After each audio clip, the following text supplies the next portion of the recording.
Selamat membaca dan mendengarkan. Jangan lupa subscribe. Bunga di Batu Karang. Jilid 8 bagian 2. Siapakah Raden Mas Said itu? Bertanya Buntal. Juwiring menarik nafas dalam-dalam. Katanya, aku tidak yakin, apakah aku benar. Tetapi jika benar ia Raden Mas Said, maka ia adalah puteranda Paman Arya Mangkunegara. Tetapi apakah yang dilakukannya dengan perempuan dan anak-anak itu? Aku tidak tahu pasti. Tetapi menilik sikapnya, apabila ia benar-benar Raden Mas Said, maka ia pasti sedang menyingkir dari Surakarta. Laki-laki bersenjata itu adalah pasukannya dan perempuan itu pasti keluarga mereka. Sikap Pamanda Arya Mangkunegara pun sudah jelas bagi Surakarta. Buntal menarik nafas dalam-dalam. Sambil mengangguk-anggukkan kepalanya ia berkata, ternyata bahwa Surakarta benar-benar terbelah. Bahkan keluarga Rana Kusuma pun terbelah. Lebih dari itu Buntal, banyak di antara para bangsawan yang hatinya sendiri terbelah. Penuh keraguan-raguan dan tidak menentu. Bahkan tidak tahu apa yang sedang dilakukannya. Buntal mengangguk-anggukkan kepalanya. Ia dapat membayangkan betapa kacaunya sikap para bangsawan dan pimpinan pemerintahan di Surakarta. Prasangka, curiga mencurigai, dan saling memfitnah. Setiap orang dapat menanggapi keadaan sesuai dengan kepentingan masing-masing. Tetapi bahwa api mulai berkorbar di Surakarta, agaknya sudah tidak dapat diingkari lagi. Dalam pada itu Arum pun kemudian bertanya, lalu apa yang harus kita lakukan? Sementara ini tidak berbuat apa-apa, berkata Raden Juwiring, kita melanjutkan perjalanan. Malam ini kita akan menemukan rumah Kiai Sarpasrana. Ternyata banyak cerita yang dapat kita katakan kepadanya. Mungkin ia tahu agak banyak tentang pasukan yang baru saja lewat. Marilah, sahut Arum, kita jangan terlampau lama berdiri saja di sini sambil berbicara tanpa ujung pangkal. Ya, kita melanjutkan perjalanan. Mungkin kita harus segera berbuat sesuatu apabila kita sudah bertemu dengan Kiai Sarpasrana. Ketiga anak-anak muda itu pun kemudian meneruskan perjalanan mereka ke Sukawati. Meskipun mereka telah menempuh perjalanan yang cukup panjang, namun karena kemauan yang mantap di dalam hati, maka tampaknya mereka sama sekali tidak menjadi lelah. Apalagi tubuh mereka telah cukup terlatih, sehingga mereka mampu mengatur tenaga yang ada di dalam diri mereka sebaik-baiknya. Di sepanjang perjalanan mereka kemudian, hampir tidak seorang pun yang berbicara. Mereka berjalan saja dengan langkah yang cepat. Angan-angan mereka ternyata telah dipengaruhi oleh bayangan mereka masing-masing tentang iring-iringan yang baru saja mereka lihat. Ada yang membawa senjata api, berkata Juwiring di dalam hatinya, karena secara kebetulan pula ia melihat seseorang di dalam iring-iringan itu membawanya, tentu didapatnya dari orang asing-asing itu dengan kekerasan, tetapi Raden Juwiring tidak mengatakannya kepada kedua adik seperguruannya. Demikianlah, tanpa beristirahat lagi, mereka pun memasuki telatah Sukawati. Karena itu, mereka menjadi semakin berhati-hati. Sukawati agak berbeda dari padukuhannya. Meskipun Sukawati pun termasuk daerah yang tidak banyak diganggu oleh penjahat, namun agaknya Sukawati mempunyai persiapan yang khusus menghadapi keadaan yang semakin memuncak di Surakarta. Apalagi mereka pun sadar, bahwa banyak orang-orang di Sukawati yang memiliki kelebihan dari orang kebanyakan, sehingga apabila mereka kurang berhati-hati, maka mereka akan terjerumus ke dalam kesulitan.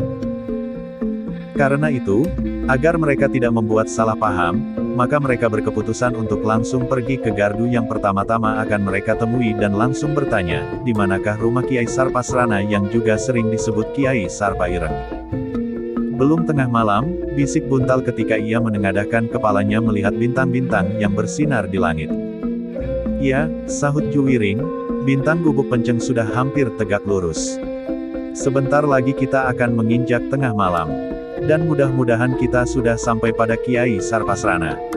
Arum mengangguk-anggukkan kepalanya meskipun ia tidak menyahut sama sekali. Demikianlah, ketika mereka melihat cahaya obor di gardu perondan, maka mereka pun langsung menghampirinya. Lebih baik mereka bertanya lebih dahulu daripada mereka dicurigai oleh para peronda itu. Para peronda yang ada di dalam gardu itu pun terkejut. Mereka segera berloncatan turun ketika mereka melihat tiga orang anak muda yang belum mereka kenal mendekati gardu mereka. Siapakah kalian? Bertanya pemimpin peronda itu. Kami datang dari Jatisari Kisanak, Juwiringlah yang menyahut. Siapa? Namaku Juwiring. Keduanya adalah adikku. Peronda itu termangu-mangu sejenak, sedang Juwiring menjadi berdebar-debar. Ia tidak sempat menyembunyikan namanya, apalagi membuat nama buat Arung jika ia dipaksa untuk menyebutnya. Mudah-mudahan mereka tidak mengenal Raden Juwiring dari Rana Kusuman, berkata Juwiring di dalam hatinya. Untunglah bahwa peronda itu sama sekali tidak mempersoalkan namanya dan tidak bertanya pula nama kedua adik seperguruannya. Yang ditanyakan kemudian adalah, kemanakah kalian akan pergi di malam begini? Kami kemalaman di jalan, Ki Sanak. Tetapi kami tidak berani berhenti dan bermalam di jalan. Karena itulah kami memaksa diri untuk meneruskan perjalanan. Kalian akan pergi kemana? Desak peronda itu. Kami akan mengunjungi Paman Sarpasrana yang juga disebut Sarpa Ireng. Karena kami belum pernah melihat rumahnya, maka kami sengaja datang ke gardu ini. Juga agar tidak timbul salah paham, karena kami memasuki padukuhan ini di tengah malam. Peronda itu merenung sejenak, kemudian ia pun berpaling kepada kawan-kawan, tetapi tidak seorang pun yang mengatakan sesuatu. Apa hubungan kalian dengan Kiai Sarpasrana? Bertanya peronda itu. Ayahkulah yang mempunyai hubungan dengan Kiai Sarpasrana, tetapi tidak lebih dari seorang sahabat. Sekarang aku disuruh oleh ayahku untuk datang menemuinya. Tetapi kami belum pernah melihat rumahnya. Apakah kepentinganmu atau kepentingan ayahmu itu? Tidak ada kepentingan apa-apa. Ayahku sudah lama tidak bertemu. Lalu disuruhnya aku menengoknya, apakah Ki Sarpasrana sehat-sehat saja? Peronda itu menjadi ragu-ragu. Ditatapnya saja wajah Juwiring yang menjadi semakin kemerah-merahan oleh cahaya obor di gardu pemuda itu. Orang ini tentu tidak akan berani berbohong, berkata prajurit itu di dalam hatinya, Kiai Sarpasrana bukanlah orang kebanyakan. Seandainya orang-orang ini berhasil menemuinya, tentu mereka tidak akan berani berbuat jahat. Seandainya mereka berani, maka mereka pun pasti akan segera dibinasakan oleh Kiai Sarpasrana dan murid-muridnya. Dalam keraguan-raguan itu, ia kemudian bertanya lagi, apakah benar kalian tidak bermaksud apa-apa? Tentu, jawab Juwiring, kami akan mengunjunginya. Hanya mengunjunginya saja, tentu kami tidak akan dapat berbuat apa-apa di hadapan Kiai Sarpasrana. Peronda itu menarik nafas dalam-dalam, anak muda itu seolah-olah dapat membaca isi hatinya. Dan sejenak kemudian ia berkata, baiklah. Tetapi jangan mencoba mencelakai dirimu sendiri dengan perbuatan yang aneh-aneh di hadapan Kiai Sarpasrana. Jika kalian berbuat sesuatu yang tidak menyenangkan hatinya, maka kalian pasti akan menyesal, karena Kiai Sarpasrana adalah orang yang keras. Sangat keras. Juwiring menganggukkan kepalanya sambil menyahut, tentu. Kami tidak akan mencelakai diri kami sendiri. Peronda itu pun kemudian menyuruh dua orang kawannya untuk mengantar Juwiring dan adik-adik seperguruannya ke rumah Kiai Sarpasrana yang juga disebut Kiai Sarpa Ireng. Namun di sepanjang jalan para peronda itu pun cukup berhati-hati. Dipersilakannya Juwiring dan kedua adik seperguruannya itu berjalan di depan. Ternyata untuk mencapai rumah Kiai Sarpasrana mereka masih harus berjalan beberapa lamanya. Mereka masih melalui beberapa gardu peronda dan sebuah bulak kecil, karena Kiai Sarpasrana itu terletak di sebuah padukuhan kecil yang terpisah dari padukuhan induk Sukawati. Itulah rumahnya, berkata peronda yang mengantar ketiga anak-anak muda itu, berhati-hati Satuah. Kiai Sarpasrana adalah orang yang dihormati. Meskipun tampaknya ia agak kasar, tetapi ia adalah orang yang baik. Ia mengerti perasaan orang-orang Sukawati sehingga karena itulah maka ia pun dekat dengan Pangeran Mangkubumi. Oh, Juwiring menganggukkan kepalanya. Di dalam olah kanuragan, ia pun memiliki beberapa kelebihan meskipun agaknya ia belum mendekati Pangeran Mangkubumi. Ketiga anak muda itu masih mengangguk-angguk. Sekilas terbayang wajah seorang tua yang keras hati. Namun melintas juga bayangan seorang pangeran yang luar biasa, yang pilih tanding. Bahkan menurut beberapa orang, Pangeran Mangkubumi memiliki beberapa macam ilmu yang jarang dikuasai oleh orang lain. Tetapi apakah Kiai Sarpasrana tidak menjadi marah karena kedatangan kami di tengah malam begini? Tiba-tiba saja Buntal bertanya. Jika kau mempunyai alasan yang kuat, maka Kiai Sarpasrana tentu tidak akan marah. Bagi orang yang belum mengenalnya, sikapnya memang seperti orang yang sedang marah. Tetapi kemudian sikap itu akan berubah. Apakah kau sudah sering bertemu dengan orang itu? Juwiring menggelengkan kepalanya. apakah ayahmu juga berpesan kepadamu tentang sifat dan kebiasaan Kiai Sarpasrana itu? Juwiring ragu-ragu sejenak, namun kemudian jawabnya, hanya sedikit. Tetapi kami sudah mempunyai gambaran tentang orang itu. Jadi kalian sama sekali belum pernah menemuinya.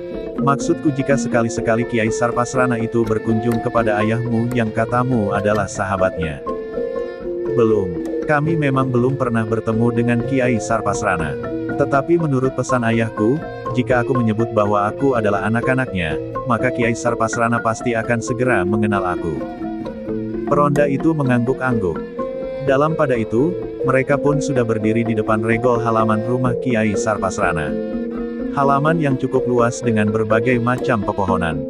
Di dalam gelapnya malam Juwiring tidak segera dapat mengenal, pohon apa sajalah yang tumbuh di halaman rumah itu. Masuklah, berkata peronda itu, regol ini tidak pernah diselarak. Juwiring ragu-ragu sejenak, lalu ia pun bertanya, apakah kalian tidak masuk? Peronda itu pun menjadi ragu-ragu pula. Namun salah seorang dari mereka berkata, baiklah. Marilah, kami antar kau mengetuk pintu pendapa. Demikianlah dengan hati-hati mereka membuka pintu regol halaman. Perlahan-lahan mereka maju melintasi halaman menuju ke tangga pendapa.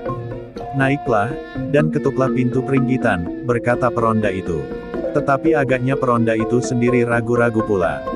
Apa boleh buat, berkata Juwiring, kami sama sekali tidak berniat jelek. Tetapi ketika Juwiring baru menginjak anak tangga yang pertama, hampir saja mereka terlonjak karena terkejut. Peronda-peronda itu pun terkejut pula ketika mereka mendengar suara seseorang dari kegelapan, jangan mengetuk pintu.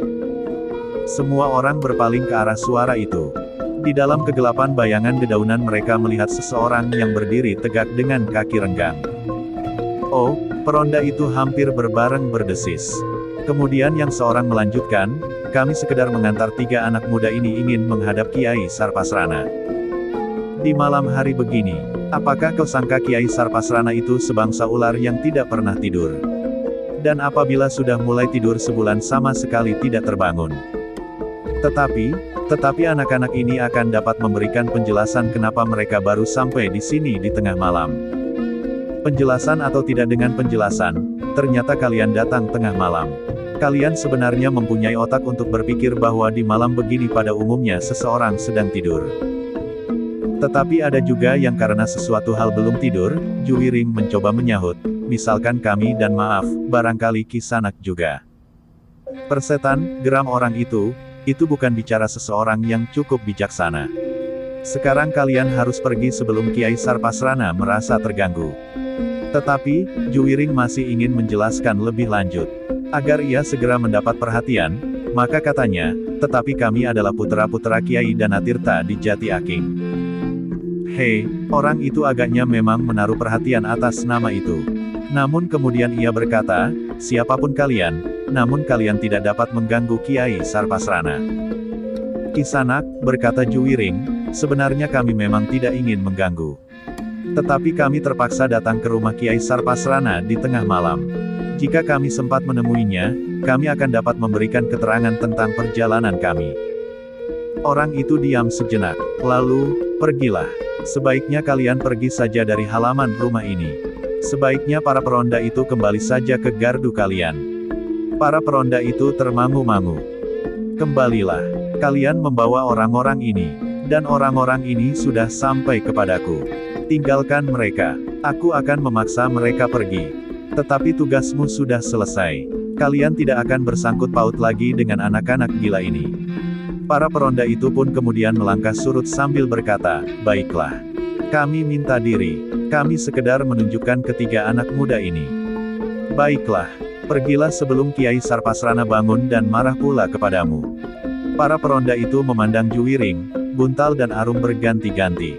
Namun mereka pun kemudian melangkah surut sambil berkata, kami sudah membawa kalian sampai ke tempat yang kalian cari. Terima kasih, sahut Juwiring. Para peronda itu pun kemudian dengan tergesa-gesa pergi.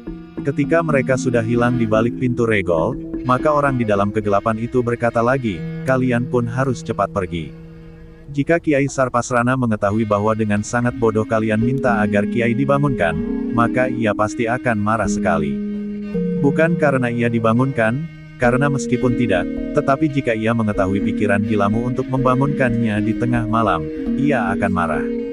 Meskipun baru di dalam angan-anganmu sekalipun, jika itu dapat dimengertinya, ia pasti akan marah karena ada seseorang yang sama sekali tidak menghormatinya, yang berniat, jadi atau tidak jadi, untuk membangunkannya selagi ia tidur nyenyak. Juwiring menjadi ragu-ragu sejenak. Ditatapnya wajah Buntal yang kemudian menjadi tegang. "Bagaimana?" bertanya Juwiring kepada Buntal perlahan-lahan sekali. "Memang membingungkan. Tetapi jika kita dapat bertemu dengan Kiai Sarpasrana sendiri, kita akan sempat mengatakan kepentingan kita, dan siapakah kita ini." "Hei, kenapa kalian saling berbisik?" bertanya orang di dalam kegelapan itu. "Cepat pergi." "Tunggu Kisanak," Buntallah yang kemudian berbicara, "kami minta kesempatan untuk mengetuk pintu. Jika kemudian Kiai Sarpasrana marah, biarlah marah kepada kami. Apapun yang akan dilakukan atas kami tidak akan mengelak.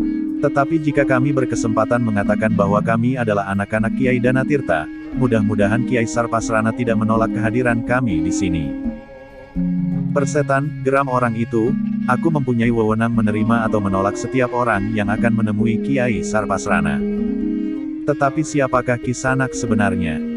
"Aku adalah Putut Sri Gunting. Aku mempunyai kekuasaan seperti Kiai Sarpasrana di halaman rumah ini."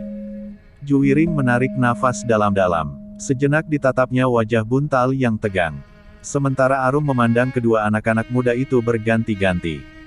"Cepat pergi sebelum aku menjadi marah," berkata orang yang menyebut dirinya Putut Sri Gunting. "Kisanak," berkata Juwiring, "apakah salahnya jika kami mencoba menemui Kiai Sarpasrana? Kalian benar-benar tidak tahu sopan santun. Kau lihat bintang gubuk penceng yang sudah bergeser ke barat itu. Kini tengah malam sudah lewat. Dan kalian akan mengejutkan Kiai Sarpasrana yang sedang tidur nyenyak." Juwiring tidak segera menjawab. Ia memang mengharap agar perbantahan itu menjadi semakin keras dan dapat membangunkan Kiai Sarpasrana. Jika Kiai Sarpasrana menengoknya keluar, dan bertanya tentang dirinya dan kedua adik seperguruannya, maka mereka tentu akan diterima, meskipun mungkin Kiai Sarpasrana akan membentak-bentaknya dengan kasar karena sifatnya. "Hei, kenapa kalian masih saja berdiri di situ?" bertanya Putut itu. "Kisanak, baiklah. Jika kami tidak dapat diterima malam ini, biarlah kami menunggunya sampai fajar. Kami akan duduk saja di pendapa ini tanpa mengganggunya," berkata Juwiring kemudian. Baginya itu lebih baik daripada pergi meninggalkan halaman rumah ini dan berkeliaran di sepanjang jalan. Tetapi jawab Putut itu, "Tidak. Kalian harus pergi.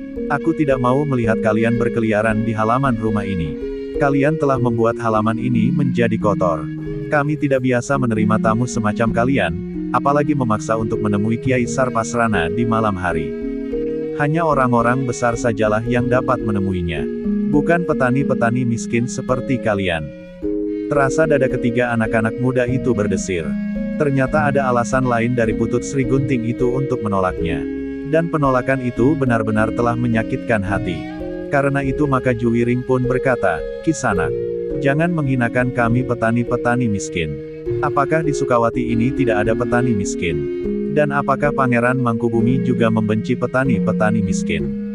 Aku tidak peduli orang-orang Sukawati. Aku tidak peduli sikap Pangeran Mangkubumi. Tetapi aku tidak dapat membiarkan kalian, petani-petani miskin dari Jatisari untuk menemuinya. Bukankah Danatirta tinggal di Padukuhan Jati Aking di Kademangan Jatisari?" "Ya Kisanak." "Nah, pergi kepada Danatirta. Beritahukan bahwa ia tidak berhak membuat hubungan dengan Kiai Sarpasrana. Martabat keduanya tidak sama. Danatirta adalah seorang petani miskin yang tinggal di padepokan kecil, kotor dan buruk. Tetapi Kiai Sarpasrana tinggal di sebuah padukuhan tersendiri, besar dan berpengaruh." Kata-kata itu benar-benar menyakitkan batin ketiga anak-anak muda itu. Hampir saja Arum menjawabnya dengan marah. Tetapi ketika ia melangkah maju, Buntal sempat menggamitnya. "Kisanak," berkata Juwiring, "kami tidak menyangka bahwa kami akan mendapat sambutan yang begini hangat. Menurut Kiai Danatirta, kami akan diterima dengan baik oleh Kiai Sarpasrana, karena Kiai Danatirta adalah sahabat baik Kiai Sarpasrana. Tetapi yang kami jumpai justru sebaliknya. Danatirtalah yang tidak tahu diri. Ia membayangkan dirinya sejajar dengan Kiai Sarpasrana. Orang itu berhenti sejenak, lalu, sekarang pergi. Cepat pergi. Baik, suara Juwiring menjadi bergetar, tetapi aku masih ingin mengatakan kepadamu Putut. Jika aku sempat bertemu dengan Kiai Sarpasrana sendiri, tentu kami tidak akan menjumpai sikap sekasar sikapmu. Mungkin Kiai Sarpasrana akan marah kepada kami. Tetapi ia memang berhak marah. Dan kami pun tidak akan sakit hati karenanya. Tetapi kau, apa hakmu marah kepada kami? Kau adalah seorang Putut. Seharusnya kau menyampaikan persoalan ini kepada Kiai Sarpasrana. Jika kau tidak berani membangunkan, aku sendiri akan mengetuk pintu. Dan jika kau mendapat pesan agar Kiai Sarpasrana tidak diganggu, kau tidak usah bersikap begitu bodoh terhadap kami. Betapa rendahnya martabat Kiai Danatirta, tetapi ia adalah ayahku, guruku dan aku menghormatinya. Jika kau hinakan ayahku dan sekaligus guruku itu, maka adalah wajar sekali apabila aku merasa tersinggung karenanya. Oh, kau merasa tersinggung. Danatirta memang orang yang bodoh, yang mengirimkan anak-anak ingusan itu untuk datang kemari. Jangan kau sangka bahwa Kiai Sarpasrana akan menundukkan kepalanya jika ia mendengar nama Danatirta. Aku pun mengenal orang yang bernama Danatirta itu. Nah, kalian mau apa? Juwiring yang masih muda seperti juga Buntal dan Arum itu ternyata sulit untuk menguasai perasaannya. Bagi Juwiring dan kedua adik-adik angkatnya itu, Kiai Danatirta adalah orang yang paling dihormati. Karena itu, maka Juwiring pun berkata, Putut Sri Gunting. Aku tetap menghormati Kiai Sarpasrana, karena guruku pun menghormatinya. Tetapi maaf, aku sama sekali tidak dapat menghormatimu. Seharusnya kau masih belum pantas untuk menjadi seorang Putut. Kau masih harus magang untuk beberapa tahun lagi sebelum kau menjadi seorang cantrik. Apalagi Putut atau Jejanggan. Orang di dalam kegelapan itu menggeram. Selangkah ia maju sambil berkata, kau memang gila. Aku adalah Putut Sri Gunting, murid terpercaya dari Kiai Sarpasrana. Kau ternyata berani menghinakan aku. Apakah kau sudah jenuh hidup? Ternyata kau bukan murid yang baik. Kepercayaan Kiai Sarpasrana telah kau sia-siakan. Mungkin Kiai Sarpasrana tidak pernah melihat sikap sombongmu itu. Juwiring berhenti sejenak. Lalu, memang seorang budak yang bodoh kadang-kadang ingin bersikap garang melampaui tuannya. Tetapi dengan demikian setiap orang tahu, bahwa sebenarnya lah ia belum pantas mendapat sedikit kekuasaan yang sudah mulai disalahgunakan. Diam! Diam, orang itu berteriak. Juwiring terdiam. Tetapi ia menjadi heran. Tidak seorang pun yang terbangun di padepokan itu. Apakah Kiai Sarpasrana tidak ada di padepokan? Ia bertanya di dalam hatinya. Namun yang terdengar adalah orang itu berkata lebih lanjut, kau membuat aku marah. Jika sekali lagi kau menghina aku akan membunuhmu.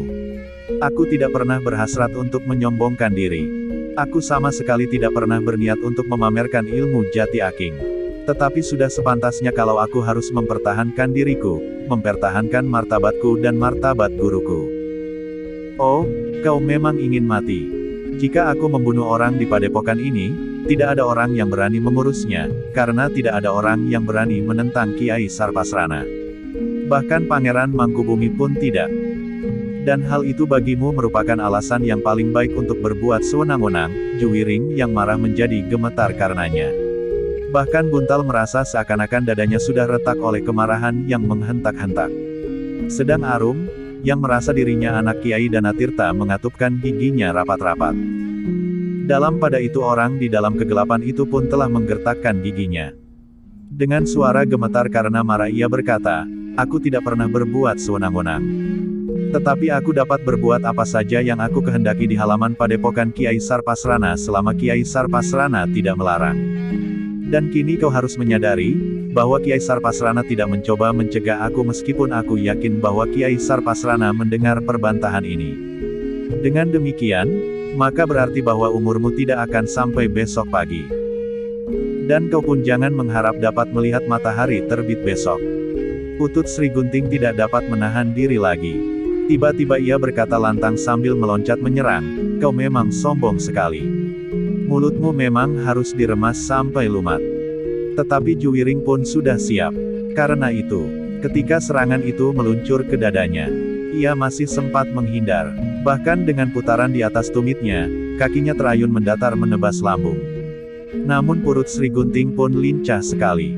Dengan loncatan ganda ia berhasil menghindari serangan Juwiring. Bahkan yang paling menyakitkan hati, ternyata bahwa ia tidak saja menghindari serangan Juwiring, tetapi sekaligus ia menyerang Buntal yang berdiri termangu-mangu. Buntal terperanjat menerima serangan itu. Untunglah bahwa loncatan Putut itu tidak begitu cepat, sehingga Buntal masih sempat menjatuhkan dirinya dan menghindarkan serangan yang langsung mengarah ke dadanya. Dengan cekatan ia meloncat bangkit dan siap untuk menyerang Sri Gunting pula. Tetapi Sri Gunting itu sudah meloncat menjauh. Sejauh ia mengamati lawan-lawannya. Kemudian sambil merendahkan dirinya ia merentangkan tangannya. Juwiring yang sudah mapan, mendahuluinya menyerang. Serangannya datang bagaikan hentakan tenaga angin yang dahsyat. Namun Putut Sri Gunting masih mampu menghindar dengan lincahnya, bahkan sekaligus ia pun mencoba untuk menyerang sasaran ketiga seorang anak muda yang sejak semula hanya berdiri sambil mengatupkan giginya rapat-rapat. Juwiring terkejut melihat serangan itu. Hampir bersamaan dengan Buntal ia berteriak, "Arum, hati-hati." Arum menyadari serangan itu berbahaya baginya. Karena itu, ia pun segera meloncat ke samping. Tetapi Putut itu masih akan menyerangnya. Ketika Putut itu menggerakkan tangannya, maka datanglah serangan bersama-sama dari jurusan yang berbeda. Buntal meloncat dengan kaki mendatar mengarah ke dada Putut itu. Sedang Juwiring mempergunakan sisi telapak tangannya menghantam tengkuk. Serangan Putut Sri Gunting itu pun diurungkan karena ia terpaksa menghindari serangan Juwiring dan Buntal yang hampir bersamaan itu. Namun ternyata bahwa Putut Sri Gunting benar-benar lincah dan mampu bergerak secepat angin. "Bagus," katanya, "kalian bertiga harus terlibat dalam perkelahian ini supaya ada alasanku untuk membunuh kalian. Jika yang lain tidak, maka sulitlah bagiku untuk mempertanggungjawabkan pembunuhan ini terhadap Kiai Sarpasrana." Ketiga anak-anak muda itu tidak menyahut. Namun mereka pun bertempur semakin sengit. Sedang Putut Sri Gunting pun bergerak semakin cepat pula. Perkelahian itu semakin lama menjadi semakin dahsyat. Ketiga anak-anak muda itu mengerahkan segenap kemampuan mereka. Bukan saja untuk mempertahankan hidup mereka, tetapi juga martabat perguruan Jati Aking. "Inilah murid-murid Jati Aking," berkata Putut itu, "kalian bertiga tidak dapat mengalahkan aku." "Kami bukan murid yang paling baik di Jati Aking," sahut Buntal, "jika kami bertiga tidak dapat segera membunuhmu, bukanlah salah perguruan Jati Aking. Tetapi itu adalah karena kebodohan kami. Tetapi dengan demikian, Jati Aking akan mengirimkan muridnya yang terbaik untuk membunuhmu pula pada suatu saat." "Oh," Putut itu tertawa, "jangankan muridnya terbaik. Aku ingin Danatirta sendiri datang kemari." Persetan Arum tidak dapat menahan diri lagi, sehingga ia pun menggeram sambil menyerang. Putut Sri Gunting sempat menghindari serangan Arum. Bahkan ia masih juga tertawa dan berkata, "Nah, aku sudah menduga, seorang dari kalian bukannya seorang laki-laki. Bukankah yang bernama Arum ini seorang perempuan? Bagus, perguruan Kiai Sarpasrana tidak mempunyai murid seorang gadis. Kau harus tinggal di sini dan menjadi seorang endang." "Tutup mulutmu," geram Buntal. Serangannya menjadi semakin dahsyat disusul oleh serangan-serangan Juwiring dan Arum berurutan seperti datangnya banjir bandang. Tetapi ternyata bahwa Putut itu benar-benar lincah dengan cekatan. Ia masih saja mampu menghindarkan dirinya dari serangan-serangan yang datang beruntun itu. Bahkan sekali-sekali ia masih juga sempat menyerang sambil berbicara, "Jika aku membunuh kedua laki-laki ini, maka Kiai Sarpasrana tentu akan menghadiahkan gadis ini kepadaku." "Jangan mengigau," bentak Juwiring. Namun betapa ia mengerahkan tenaganya, namun Putut itu masih juga mampu menghindarkan dirinya. Perkelahian itu semakin lama menjadi semakin cepat. Serangan anak Jati Aking itu pun menjadi semakin dahsyat pula. Namun Putut Sri Gunting memang mampu bergerak seperti seekor burung Sri Gunting. Cepat dan serangan-serangannya benar-benar berbahaya. Juwiring yang paling tua dari ketiga anak-anak muda itu mulai menilai keadaan. Sebenarnya lah bahwa Putut Sri Gunting mempunyai banyak kelebihan dari mereka bertiga bersama-sama. Serangan-serangan yang dilancarkannya, sepenuh tenaga dan kemampuan, sama sekali tidak berhasil menyentuhnya. Bahkan sekali-sekali tubuh mereka justru telah mulai disentuh oleh tangan Putut Sri Gunting itu. Namun demikian, untuk menjunjung nama perguruan mereka, Juwiring tidak akan meninggalkan gelanggang. Apalagi Putut itu tahu benar, bahwa ketiganya datang dari Jati Aking, murid-murid Kiai Danatirta. Karena itu, Juwiring telah membulatkan tekadnya, ia akan berkelahi sampai kemungkinan yang terakhir, meskipun benar-benar seperti yang dikatakan oleh Putut itu, bahwa ia tidak akan dapat lagi melihat esok pagi. Ternyata Buntal pun telah berpendirian demikian pula. Dikerahkan segenap kemampuan yang ada padanya untuk mempertahankan dirinya dan martabat perguruannya. Karena itu maka ia pun sama sekali tidak menghiraukan lagi, apakah yang akan terjadi atas dirinya di akhir perkelahian ini. Tetapi yang paling gelisah adalah Arum. Ia mulai menyadari kebenaran yang dikatakan oleh ayahnya. Ketika ia berada di hutan perburuan yang tertutup itu, ia masih dapat mengelakkan peristiwa itu sebagai suatu ketidaksengajaan. Tetapi kini ia pasti, bahwa Putut Sri Gunting bukan sekedar tidak sengaja, tetapi justru dirinya lah yang menjadi sasaran setelah Putut itu mengetahui bahwa ia adalah seorang gadis. Namun dengan demikian, Arum menjadi semakin muak. Ia pun bertempur semakin cepat. Serangan-serangannya datang beruntun isi mengisi dengan kedua kakak seperguruannya. Tetapi serangan-serangan itu seakan-akan tidak berarti sama sekali bagi Putut Sri Gunting. Ia mampu bergerak lebih cepat lagi. Serangan ketiga orang bergantian yang datang kepadanya, sama sekali tidak dapat mengenai sasarannya. Juwiring mulai menjadi gelisah. Bukan karena dirinya sendiri. Ia sadar, bahwa ia tidak perlu mempertanggungjawabkan dirinya sendiri apabila ia terbunuh di perkelahian ini. Tetapi bagaimana dengan Arum? Jika Arum benar-benar akan dipaksa untuk tinggal di padepokan ini, maka pertentangan ini pun akan menjalar menjadi semakin besar. Kiai Danatirta tentu tidak akan tinggal diam. Dan ia pasti akan berjuang untuk mengambil anaknya. Alangkah bodohnya aku, berkata Juwiring di dalam hati, ternyata aku tidak dapat menyelesaikan tugas ini dengan baik. Jika hal ini dapat ditebus dengan mati, persoalannya akan segera selesai. Tetapi bagaimana dengan Arum? Bukan saja Juwiring yang digelisahkan oleh pikiran itu, tetapi juga Buntal. Hatinya serasa terbakar mendengar kata-kata Putut Sri Gunting itu. Seakan-akan Putut itu dengan sengaja menghinanya. Tetapi semuanya itu harus diselesaikan dengan kekerasan. Tidak ada jalan penyelesaian lain kecuali bertempur mati-matian. Dengan demikian, maka pertempuran itu semakin lama menjadi semakin dahsyat. Juwiring, Buntal dan Arum adalah murid-murid Kiai Danatirta yang sudah diberinya bekal yang cukup. Namun menghadapi Putut Sri Gunting, ketiganya seakan-akan tidak berdaya. Mereka sama sekali tidak mampu berbuat apa-apa, selain menghindari serangan-serangan Putut itu. Bahkan kadang-kadang mereka bertiga menjadi bingung dan yang dapat mereka lakukan hanyalah menghindarkan diri jauh-jauh, sebelum mereka dapat menyusun diri mereka kembali. Setiap kali terdengar Putut itu tertawa nyaring. Suara tertawa yang sangat menyakitkan hati. Suara tertawa yang seakan-akan dengan sengaja diperdengarkan untuk memanaskan hati ketiga anak-anak muda. Dari Jati Aking itu, akhirnya Juwiring pun sampai kepada puncak usahanya. Tidak ada jalan lain baginya untuk menyelamatkan Arum selain dengan terpaksa sekali mempergunakan senjata-senjata mereka. Apabila mungkin tanpa membunuh seseorang, tetapi jika itu harus terjadi, apa boleh buat?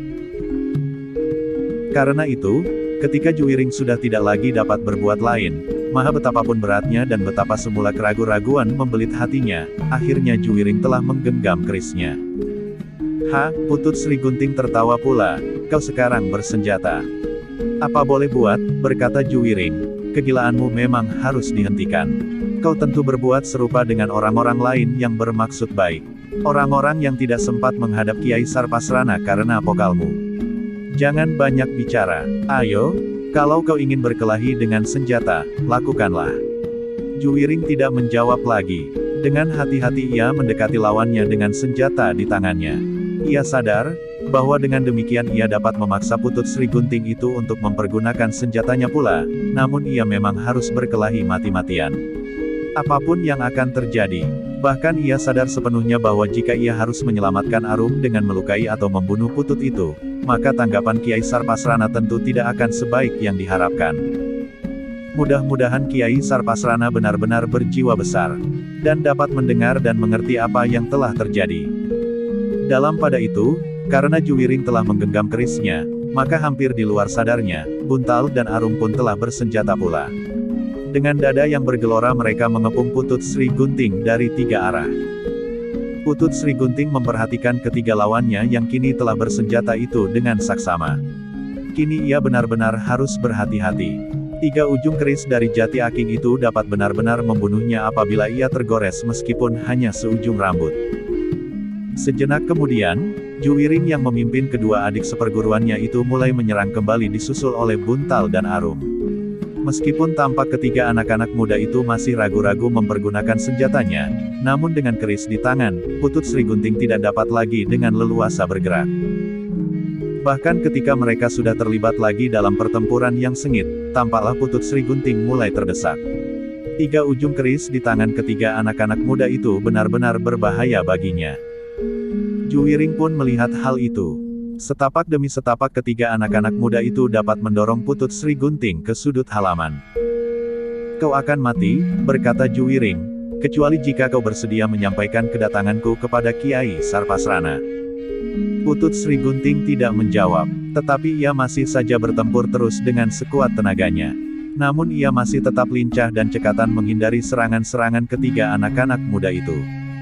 Bahkan sekali-sekali ia masih mampu menyerang, menembus putaran ketiga ujung keris anak-anak muda itu. Tetapi lambat laun, semakin jelas, bahwa Putut Sri Gunting tidak akan dapat melawan ketiga anak-anak muda yang bersenjata itu. Meskipun demikian Juwiring dan kedua adik-adiknya menyadari bahwa Putut Sri Gunting masih belum mempergunakan senjata. Agaknya ia benar-benar seorang yang sangat sombong, yang ingin menghadapi ketiga lawannya dengan tanpa senjata. Tetapi Putut Sri Gunting tidak dapat bertahan terus. Karena ia selalu terdesak, dan bahkan akhirnya ia sudah tersudut pada dinding halaman, ia tidak dapat berbuat lain daripada melawan juga. Dengan senjata.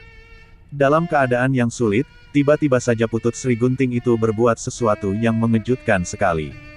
Ketika ia berdiri tersandar dinding halaman yang tinggi, sedang ketiga ujung keris anak-anak muda yang melawannya itu teracu kepadanya, Putut Sri Gunting tampaknya tidak akan lagi dapat berbuat apapun. Dalam keadaan itu Juwiring masih sempat berkata, "Putut Sri Gunting. Sejak semula kami tidak ingin berkelahi. Kami pun tidak ingin mencelakai siapapun, apalagi membunuh. Satu-satunya keinginan kami adalah bertemu dengan Kiai Sarpasrana. Karena memang itulah tujuan kedatangan kami." Putut Sri Gunting tidak menjawab. "Karena itu, Putut Sri Gunting. Meskipun kami akan dapat membunuhmu sekarang, namun kami masih tetap ingin menghindarinya. Berjanjilah bahwa kau akan menyampaikan kedatangan kami kepada Kiai Sarpasrana." Putut Sri Gunting itu memandang ketiga lawannya dengan wajah yang tegang. Namun tiba-tiba saja ia berkata, "Anak-anak yang bodoh. Jika Kiai Sarpasrana bersedia menerima kedatangan kalian, aku tentu tidak usah menyampaikan kepadanya sekarang. Ia tentu mendengar apa yang terjadi. Karena itu, jangan berbuat sia-sia. Pergilah dan katakan kepada Danatirta bahwa ia tidak berhak berhubungan dengan Kiai Sarpasrana sekarang." "Jangan menghina lagi," Juwiring membentak, "tangan kami sudah gemetar. Kami akan mengalami kesulitan untuk menahan perasaan kami. Jangan berbuat bodoh. Pergi sajalah dari halaman ini." "Tidak," Buntallah yang menjawab, "kita harus membuat sebuah perjanjian. Perjanjian jantan yang harus kita tepati. Kita akan melepaskan kau jika kau berjanji untuk membawa kami menghadap. Apapun yang akan dilakukan oleh Kiai Sarpasrana atas kami, sama sekali bukan urusanmu lagi. Persetan, kalian tidak dapat memaksa aku. Biarlah aku mengalami apapun juga, tetapi aku akan tetap pada pendirianku. Dan aku sudah bertekad untuk membunuh kalian. Kau tidak akan mendapat kesempatan lagi. Ujung keris kami telah siap untuk menerkam dadamu. Apakah kau akan mengingkari kenyataan ini? Kenyataan apakah yang sedang aku hadapi sekarang? Kalian benar-benar anak-anak yang bodoh. Apa yang dapat kau lakukan atasku sekarang? Apakah kau tidak melihat kenyataan ini?" Buntal menjadi tidak sabar lagi. Dan bahkan Arum menambahkan, "Agaknya kau ingin memilih mati." Orang itu masih dapat tertawa. Katanya, "Apa artinya mati bagiku? Tetapi kalian tidak dapat membunuh aku. Aku adalah Putut Sri Gunting. Cobalah jika kalian memang dapat melakukannya." Suara tertawanya memang benar-benar menyakitkan hati. Karena itu, maka Juwiring ingin membungkam suaranya itu meskipun ia tidak benar-benar ingin membunuhnya, karena ia masih mempertimbangkan kemungkinan yang dapat terjadi jika Kiai Sarpasrana kehilangan Putut yang agaknya paling dipercayainya. Dengan sebuah gerakan mendatar Juwiring mengayunkan kerisnya. Ia memang tidak ingin menggoreskan keris itu di tubuh Putut Sri Gunting, sehingga karena itu, keris itu sama sekali tidak menyentuhnya. Namun Putut itu benar-benar telah membakar hati ketiga anak muda itu. Ia masih saja tertawa dan berkata, "Kalian tidak akan berani menyentuh tubuhku. Sentuhan kerismu berarti mati. Dan kalian tidak akan berani membunuhku di halaman padepokan ini karena kalian tidak akan dapat mempertanggungjawabkannya kepada siapapun. Kepada Kiai Sarpasrana dan kepada Ki Demang di Sukawati. Kalian adalah penjahat-penjahat yang membunuh orang di rumahnya sendiri." "Kau memang gila," Juwiring menggeram, "tetapi aku dapat membuatmu jerat tanpa membunuhmu." Dengan kemarahan yang serasa menghentak dadanya, Juwiring pun kemudian meloncat menyerang orang itu dengan kakinya. Serangan yang cepat dan keras sekali, sambil mengerahkan ilmu dan kekuatan yang ada padanya. Tetapi orang itu sempat menghindar ke samping sehingga kaki Juwiring justru mengenai dinding batu yang kuat itu. Karena itulah maka Juwiring mengeluh tertahan. Rasa-rasanya kakinya akan retak karenanya. Ternyata dinding itu tidak roboh karenanya, meskipun kekuatan Juwiring yang mengagumkan itu mampu mengguncang dan membuat sebuah retak kecil membujur ke bibir atas. Bukan main, Putut itu masih sempat berkata, "Kekuatanmu adalah kekuatan raksasa." Tetapi Putut itu terpaksa menutup mulutnya, karena serangan Buntal telah menyusul pula. Buntal tidak menyerang dengan kakinya, tetapi dengan tangan kirinya mengarah ke pelipis Putut itu. Tetapi Buntal sempat memperhitungkan jarak jangkaunya sehingga ketika Putut itu membungkukkan dirinya, tangannya tidak menghantam dinding. Namun demikian Putut itu membungkukkan kepalanya, kaki Arumlah yang terayun mengarah ke keningnya. Bahkan hampir berbareng serangan Juwiring pun telah meluncur pula. Sisi telapak tangannya terayun dengan derasnya mengarah ke tengkuk Putut itu. Ternyata Putut itu benar lincah. Ia masih sempat menghindar ke samping sambil semakin merendahkan tubuhnya condong hampir rata dengan tanah. Buntal tidak menyia-nyiakan kesempatan itu. Ia pun segera meloncat dengan garangnya. Meskipun ia masih tetap sadar, bahwa ia tidak akan mempergunakan kerisnya jika tidak terpaksa sekali. Dengan kakinya ia berusaha menyerang Putut yang seakan-akan telah terbaring di tanah. Disusul dengan serangan Arum dan Juwiring sekaligus. Dan yang terjadi itulah yang hampir tidak masuk akal bagi ketiga anak-anak muda itu. Putut itu sempat membuat suatu gerakan yang tidak dapat dimengerti. Ketiga serangan-serangan itu meluncur, Putut itu sempat meloncat, tidak dengan kakinya, tetapi justru dengan tangannya. Kakinya lah yang terlempar ke atas. Dan dengan kekuatan lontar tangannya Putut itu melenting tinggi. Ketiga anak-anak muda yang kehilangan sasaran itu menjadi bingung sejenak. Dan ketika mereka menyadari keadaannya, maka mereka melihat Putut itu telah bertengger, berjongkok di atas dinding halaman itu. Yang terdengar adalah suara tertawanya. Tertawa berkepanjangan sehingga tubuhnya terguncang-guncang. Ketiga anak-anak muda itu menggertakkan giginya. Hampir saja ketiganya meloncat menyusulnya, meskipun hati mereka dicengkam oleh keheranan yang tiada taranya. Kemampuan yang diperlihatkan oleh Putut itu benar-benar telah membuat mereka sangat kagum. Tetapi sebelum ketiga anak-anak muda itu berloncatan naik, maka terdengar Putut itu berkata, "Jangan meloncat naik. Tidak ada gunanya." Ketiganya termangu-mangu sejenak. Dan Juwiring pun berkata, "Jangan mencoba melarikan diri. Aku tidak akan lari meskipun aku dapat melakukannya dengan leluasa. Aku dapat meloncat keluar dari halaman ini dan pergi kemanapun aku mau. Tetapi aku masih akan membunuh kalian." Tiba-tiba saja timbul sebuah pikiran di kepala Juwiring sehingga ia pun bertanya, "Hei, apakah kau bukan Putut dari padepokan ini?" Sekali lagi orang itu tertawa. Katanya, "Aku memang bukan Putut dari perguruan Ki Sarpasrana." "Gila, seharusnya aku membunuhmu," sahut Buntal.